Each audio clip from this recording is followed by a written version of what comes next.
Washington, a huge perimeter was built for the NATO summit that President Biden was participating in with world leaders as well. But as I'm speaking to you, I'm checking my phone and texting with colleagues, with staff at the White House for any additional information. Jose, as we gather that, we will, of course, share it with you. Peter Alexander, thank you so very much. Of course, continue monitoring this for us. I want to bring in retired ATF Special Agent Jim Kavanaugh. He's with us tonight.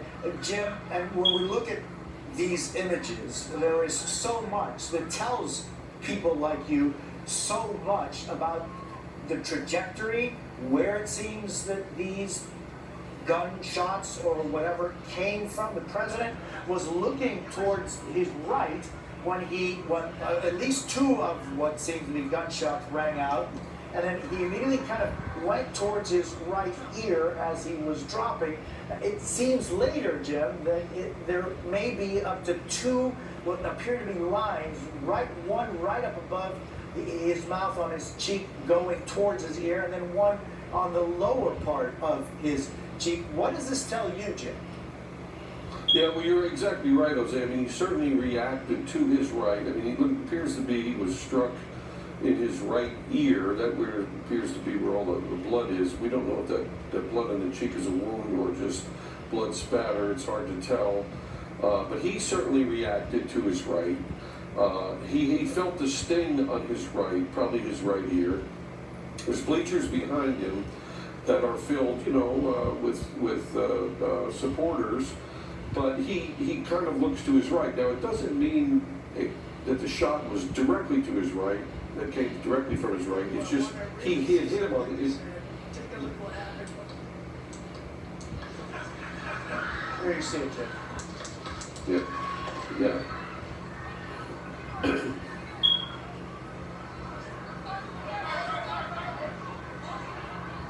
Jim, stand by. I want to go to Kristen Welker, who has some very late-breaking news. Jose, Secret Service spokesperson just posted on X saying an incident occurred the evening of July 13th at a Trump rally in Pennsylvania. The Secret Service has implemented protective measures and the former president is safe. This is now an active Secret Service investigation and further information will be released when available. Again, that is from the Secret Service. Everyone just absorbing what has occurred and unfolded in Pennsylvania.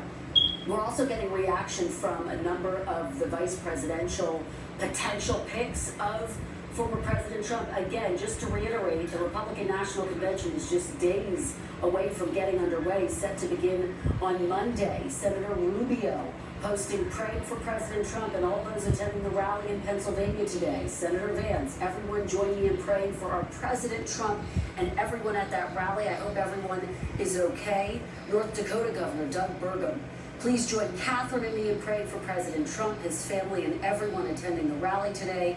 Carrie Lake, of course, Senate candidate, posting please pray for President Trump. So reaction just beginning to pour in from the political world. Of course, as Peter just reported, President Biden has been briefed. This is the scenario that everyone, of course, feared and was trying to protect against. Certainly as we head toward the conventions this summer, security is in the spotlight. The questions, of course, now, how could this have happened at a rally for the presumptive Republican nominee?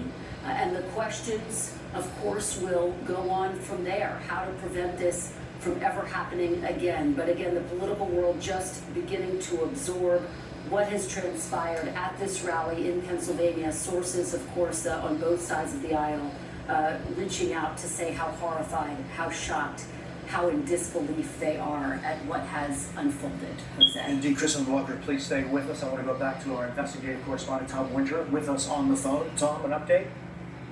Well, they're still gathering details at this hour. As you can imagine, things are very fluid. But the initial indications that we have from two senior U.S. law enforcement officials have been briefed on the matter.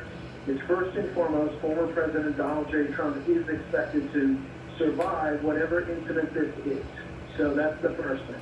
As far as what this was, what type of incident it is, what might have happened, those are all details that law enforcement is trying to get a handle on. Was this a projectile? Was it a ricochet?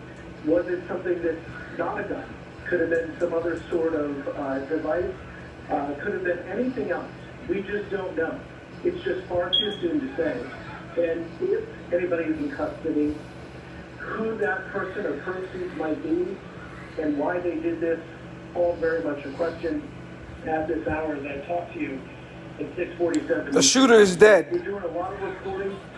Law enforcement, U.S. Secret Service trying to get a handle on it. As you can imagine, federal law enforcement agencies, and I'm including my reporting with my colleague Jonathan Deans on this, federal law enforcement agencies are all acutely aware of what's going on and are standing by to provide any sort of information or do any sort of investigative work, depending upon what they might find.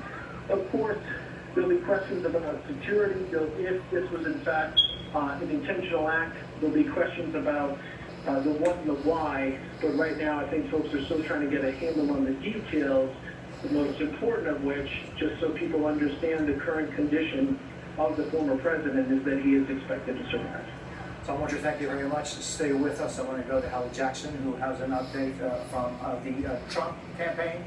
Yeah, for a campaign spokesperson, I'm going to read you this statement in full as obtained by our colleague Garrett Haig. The President Trump thanks law enforcement and first responders for their quick action during this heinous act.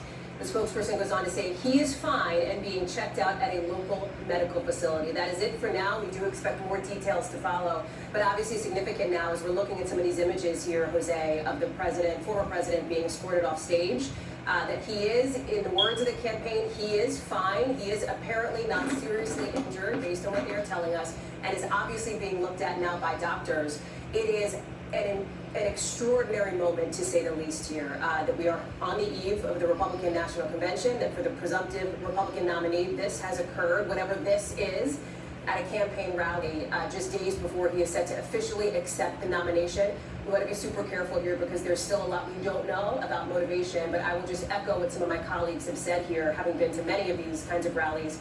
There is a security perimeter in place for any time you go to an event with any current or former president. There are mags, there is security, there's a perimeter, and it is usually, obviously, always pretty intense. And so there are going to be a lot of questions here moving forward as to how this could happen as we're looking at these very dramatic visuals now from photographers who are lined up right there on stage in Butler, Pennsylvania.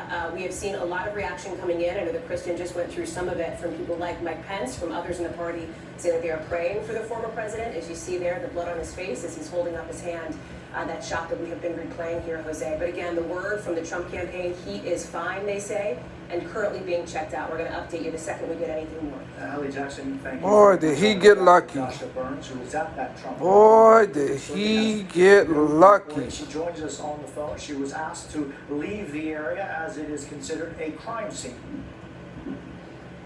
Yes, Jose, that's right. Everyone has now been evacuated. That includes that. Unbelievable. The press and we have our progress continuing throughout the weather.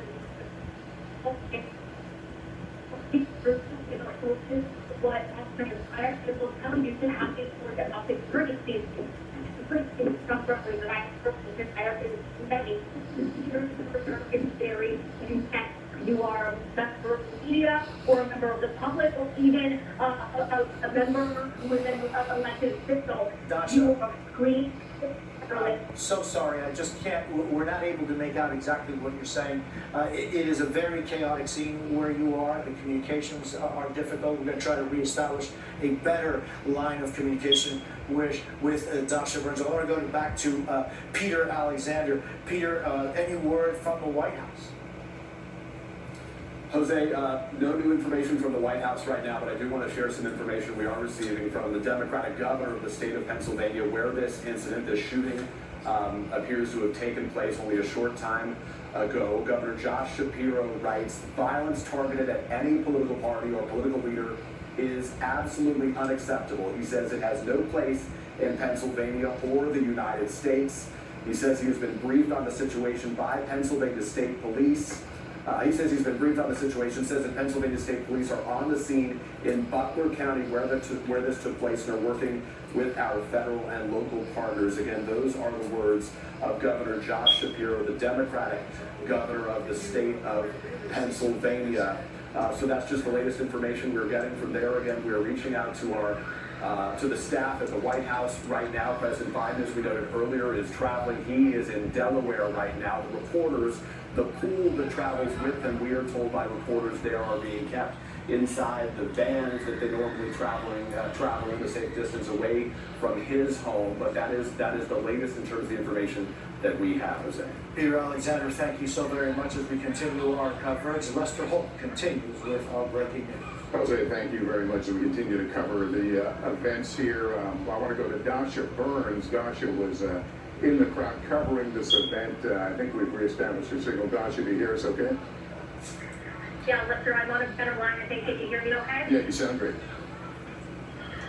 Lester, I will tell you what transpired is the former president was just starting the round. He was only a few minutes into his speech. He was talking about liberation under President Biden. I and our team were up on the press risers as we first started speaking. We were just making our way off of those buses. We were heading to the ground level where all of the attendees were on the grass in the field at this venue when we heard what initially I thought might have been fireworks. The ground is often involved pyrotechnics. Sometimes there's smoke for effect. So initially there was confusion, shock, surprise for myself being there personally, but also as I looked around to the crowd and everyone around us. My producer Bianca and I then realized that it might be something more serious as we heard those consecutive pop, pop, pops that you could hear